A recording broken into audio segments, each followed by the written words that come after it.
good and for bad, on the fortunes of all the princes in this book, as well as providing them with opportunities for employment in the wars that plagued Italy throughout most of the 15th and 16th centuries.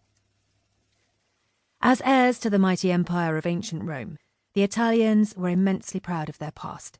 They could read about it in histories, and they could see it in the great ruins that were visible across the peninsula, above all in Rome itself. But it was not just Rome that could boast an imperial heritage.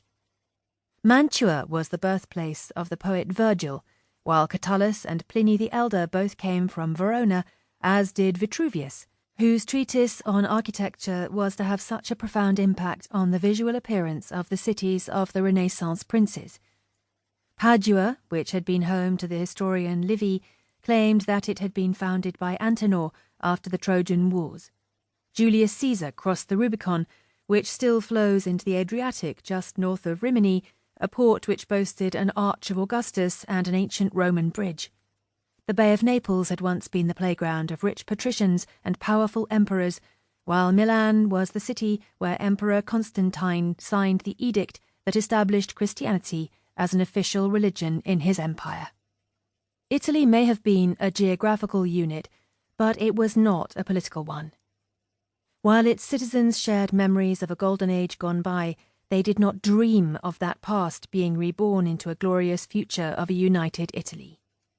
On the contrary, the peninsula was divided into many independent states, each with its own strong sense of individual identity, and each with its own system of currency, weights and measures, its own taxes, dialect, culinary specialities, and patron saint.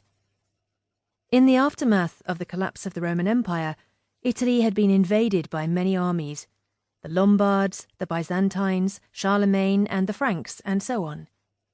Above all, it had been the arena for the power struggle between Charlemagne's successors as Holy Roman Emperors and an increasingly powerful papacy.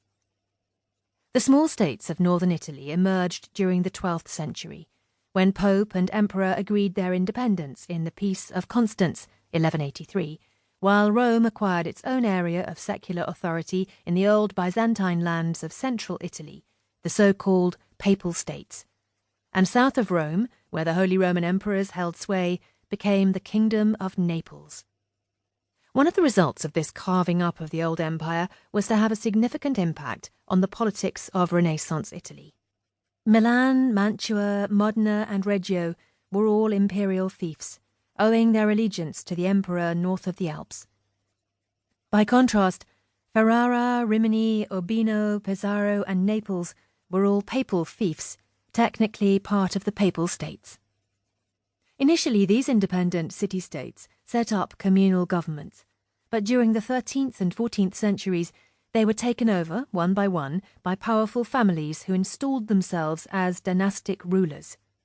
The Della Scala in Verona, 1262, the Este in Ferrara, 1274, and Modena, 1288, the Visconti in Milan, 1277, the Carrara in Padua, 1318, and the Gonzaga in Mantua, 1328. By contrast, in Genoa and Venice, a sort of semi-seigneurial rule evolved under the leadership of an elected duke, dialect doge, chosen from the wealthy mercantile classes, while in Florence and other Tuscan city-states, traders set up their own republics, ruled by elected committees of guildsmen. The relative merits of princely versus republican government was a hot topic of debate in the 1430s. And this contemporary issue was debated in terms of its classical antecedents, the morality of the Roman Republic of Cicero versus the flowering of culture in the empire under the Caesars. For the humanists employed at the princely courts, it was Julius Caesar and his successors, the emperors of ancient Rome, who were the heroes. By contrast, Florentine humanists promoted the republican Scipio Africanus as the ideal statesman and judged the emperors of ancient Rome to have been decadent. The debate was not just political, but extended to the relative merits of their contributions to culture and science. The arguments in defense of Caesar included not only his skills as a historian and orator in his own right, but also his generous patronage of literary talent.